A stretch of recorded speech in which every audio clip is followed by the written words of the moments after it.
Tim Kempton now joins us here on Fox Sports 910. How you doing, buddy? What's going on today? What's going on, boys? How's everything going there? Going good.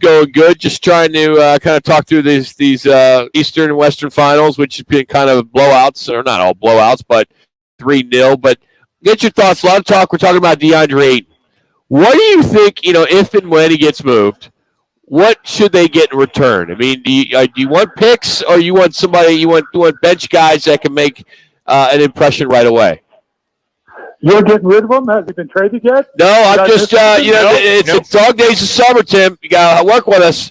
Dog days of summer. We need content. Play along. We need content. Play along. Content, man. Rumors have it. Sources say, Tim. Give me some shooting and give me some rebounding. Okay. You got to remember that this guy's averaging a double-double in his career, 18 and 10. So you can talk about what you want, and that's always been my thing. Listen, I understand he has faults, but then tell me who you want in return. Tell me what you want out there. Right now, it seems like 3-point shooting. The Suns, you had guys, but they just didn't seem to be consistent. Terrence Ross, Damian Lee, Landry Shamet, all these guys got hot at one point or another in the season, but they weren't someone that you consistently go on. So can you get some rebounding and a draft pick or two? Listen, somebody's going to like him. I understand, he's been a whipping boy here in Phoenix for a while, but there's not too many guys in the league that are getting 18 and 10. They can jump out on and switch on the smaller players. He runs the floor very well. I think it's more, that's why I've said to a lot of people, tell me who the next coach is, and then I'll tell you if I want to trade Deandre or not. All right, that's exactly where I was going to go. We all know that last summer that the coach, Monty, and Deandre Ayton never spoke. So the tension was there throughout the entire season. Now that coach is history, and now Ayton, in your estimation, you're thinking that he might even perform better in a Suns jersey with a new voice as the head coach. Well, here's the thing. If you get, he averages 18 and 10 on 8 touches a game. Can you run some more, screens? Can you run a back pick from him on that high pick into the low post? Can you get him moving in and around the basket? Are there things, which I think there are, that you can do to get him more engaged? And if he's more engaged on one end, then all of a sudden his energy and his engagement and someone that is obviously talking to him, someone that he feels has his back, then all of a sudden you play a little bit harder on the other end, and then he becomes a 20 and 12 guy that plays hard every night, and you're like, wow, that's a pretty good player. And you got to remember, he's still young. He's still young. Mm-hmm. You guys are seeing it, but big guys tend to take a little bit longer. And then you go back even further. Deandre Ayton was not one of these high school phenoms that's been playing basketball since the 8th grade. He didn't play competitive basketball until he got to the high school level. So he still has some maturing to do as a basketball player. Tim, it seems as though that everybody's going to be chasing the Nuggets, at least for the next couple, 2-3 years, because it seems like they'll probably pretty much extend and up a lot of their guys. So when I think about all this chatter about CP3 and DeAndre Ayton, my first thought is, okay, what are the Suns going to do to be able to compete and keep up with the Joneses, i.e. the Denver Nuggets, in order to compete with them to try to win a Western Conference final? I think that's what I'm looking for as a fan is, what are they going to add or delete or whatever to keep up with the Nuggets? Is that kind of the thought process that should be in that GM's office right now? No, I don't think so, because you guys know it's really tough to repeat. A lot of things, and Manute, that not only do you have to play well, but you got to get a little lucky. So listen, Denver's going to be good.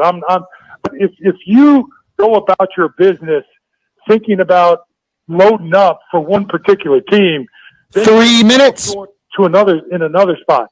So you just have to go out there and put the best product you have on the floor. So you got Devin Booker and Kevin Durant now. Let's put some pieces around them to make them more successful. They've shown to be all-stars at the all-star level. So can you find some three-point shooting? Can you find some perimeter defense so Devin and Kevin don't have to go out there and work so hard on both ends? Can you find some extra rebounding to be a big focal point when the Suns lost? Now, when they rebounded well, they were fine, but they just couldn't get that consistency. Can you find, another big body that just goes after it off the glass? Or once again, do you have that body there? Is it Jock Landale? Do you play a bigger lineup, alongside Deandre Ayton? So there's definitely a lot of questions, but I don't think you try to go at your own 2 minutes with one team in particular, because then you're going to come up short against 6 or 7 others. All right, Tim, let's go to the games that are going to be played tonight. Denver, what you were just referencing, has a chance to eliminate the Lakers. The Lakers have not quit in this series. They have played hard. They're just not good enough with some of the pieces that they have to beat Denver. In your estimation, is that the case tonight? Is it a sweep, or do the Lakers grab one? No, well, have you talked to the NBA front office? Do they want a 5th game yet? have you gotten that news yet? No, we're going to call Tim Donaghy, the former official, in about an hour. We'll get his take. Well, that'd be a good take, because Donaghy knows what other officials are on the take since the NBA threw him up. Listen, Tim Donaghy, he was wrong, but there were other officials alongside of him that were involved in that. But 1 minute. I think you're exactly right. The Lakers are just not good enough. They're not good. Denver is that much better than them, and you can just see Denver's composure. Even the other night, where the Lakers came back and took a 1 point, I think it was a 1 point lead, and then Denver just ran on a 14-2, 17-4 run on them, and the game was over. Denver, you never see them rattled. You don't see them. Oh no! Even when the Lakers make a run, or even in our series, I thought that the Suns were always chasing the Denver Nuggets, and it's even more so now with the Lakers. It's like you see how excited they get when they go up 1-2 points. It's like, hey guys, the game's not.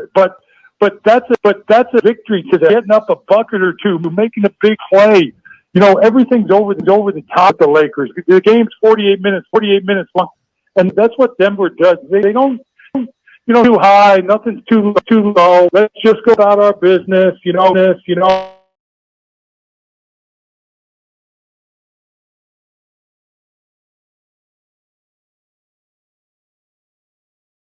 And they go on that run, they get up 8-10, and the Lakers panic, and now they start taking all these 3-pointers. They take quick shots. They get out of what's comfortable for them. And then, the Denver Nuggets just go and win the game. I think they're just too talented and playing too well. They're the best team in the NBA right now. But do the Lakers win or lose tonight? Oh, it's a sweep. It's over. Okay. All right. You heard it. Yeah. Tim Kempton. Yep.